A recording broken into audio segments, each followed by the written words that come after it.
Right, it's time now for Focus. And as world leaders discuss climate change here in Paris, we have a report from Spain. It's been in the grip of drought since 2014. One of the consequences being the Tagus River, the longest in the Iberian peninsula, drying up. Mélina Huet and Sarah Morris sent us this report.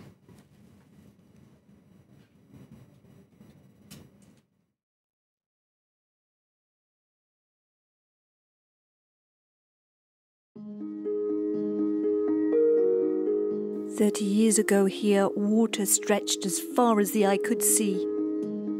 Today, the ground cracks beneath the beating sun.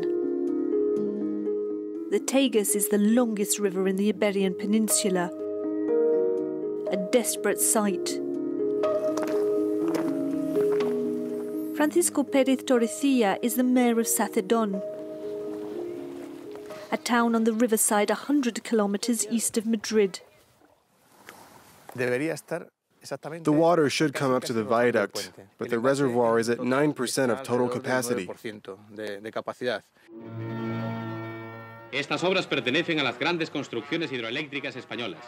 During the Franco dictatorship, as the population soared, large dam projects were supposed to provide electricity and water for the surrounding populations.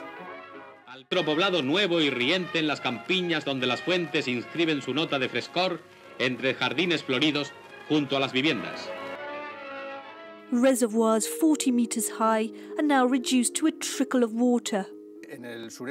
In the south, there is a severe shortage of water, and the only solution at the moment, or at least the only political decision that has been taken, has been to transfer water from our region to meet their needs. The death of the river has implications for the region. For the last 10 years, the water shortage has exacerbated the effects of the recession. We'll never be able to recover from the crisis if we don't get the water back. The problem is that often we don't even have enough for our daily use, for our domestic use. And in certain towns, we even need to call tankers. SACEDON has become a ghost town. In 10 years, the town has lost a quarter of its residents. Look, this is the bakery. It's closed now. Opposite, there's a furniture shop. It's also shut down. We've just driven by another bakery. That's also shut down. A tobacco shop a bit further on that no longer exists. In the 70s, SACEDON was a tourist destination thanks to its nautical activities. The area has lost its attraction because we've no longer got water, and that has resulted in what you can see behind me, completely empty streets. For the last 40 years, every year billions of litres of water from the Tagus have been diverted to regions in the southeast of Spain. We send the water upstream in the Tagus because there's an area in Spain with a structural deficit of water. Valencia, Alicante, Murcia, and northern Almeria. It's an area where there is an intensive agriculture, but also lots of tourism. The region of Murcia produces 30% of fruit and vegetable exports, a sector that employs 70,000 people and brings in €5 billion a year. Figures which justify huge transfers of water.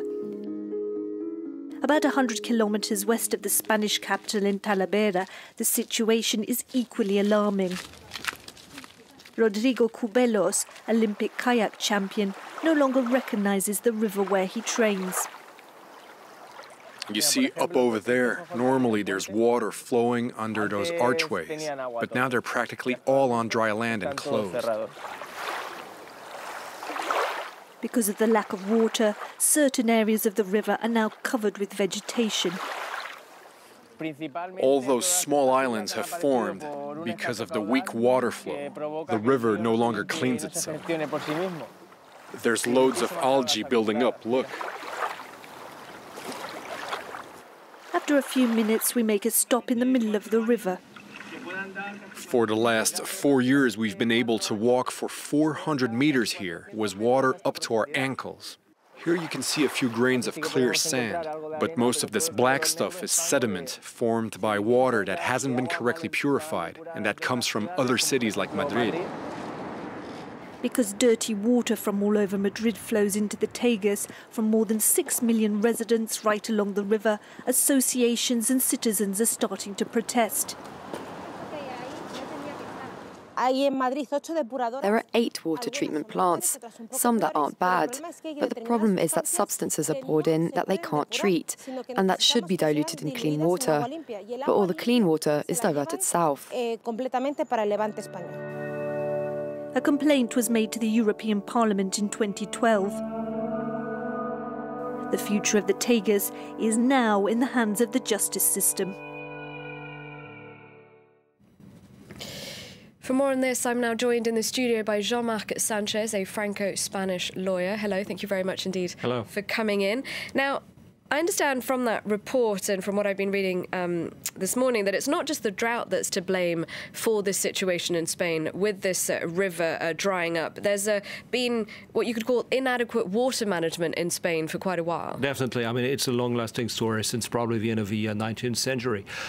In the early 50s, they started in Spain what they call the National Plan for Hydrology, Plan Nacional Hidrológico. And now in Spain, we have the largest number of dams per capita, more than 1,000, but they are actually not enough to give Spain as much water as it needs. They take the water from some part of the country in order to give it to other parts of the country where they need it for economical and political reasons mostly.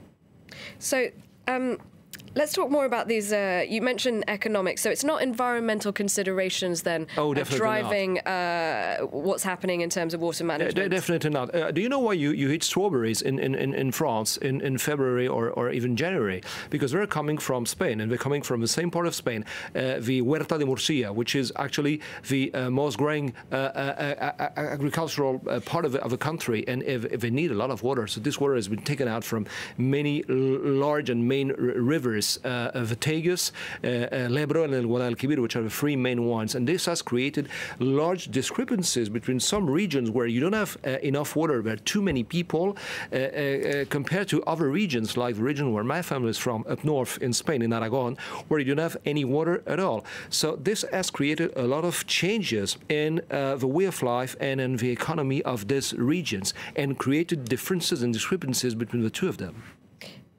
But if you're going to give agriculture then the bulk of the water, but it has, as we see in this report, repercussions on other parts of the country, doesn't there come a time when there's only a limit on how much you can do this for if there's not water filling up the dams? Well, that's exactly the problem that we have in Spain. Spain is the highest consumption country per capita as far as drinking water is concerned. And we don't have enough water to service all the people and the needs we have. More than 2/3 of this water is used for agriculture.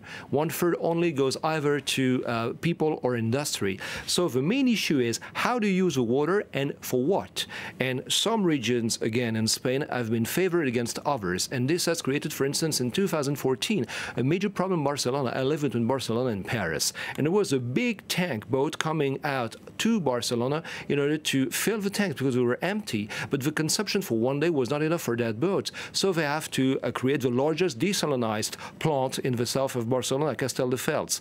And this is a never-ending story in Spain. Don't forget that the nickname of Francisco Franco was Paquito Pantano. Pantano means dam in Spanish. So it tells a lot. Water has always been a major issue, not only an ecologic but political and economical issue in Spain. Now, we heard towards the end of that report that there's been a complaint made to the European Parliament. What can the European Parliament do? Can it exert pressure on Spain? Well, you have a regulation which is actually implemented in Spain, but never been applied as far as the dispatch of water in the country. So the problem is always the same. Ecology is a game that is quite costly for a country like Spain. So the issues are not roughly to be more ecologic than economic and politic. And I don't think that this will change in the next few years. And water insecurity, it's not just a problem in Spain, is it? It's a growing issue in various parts of the world for various reasons. Absolutely, but the level of development of the consciousness is different.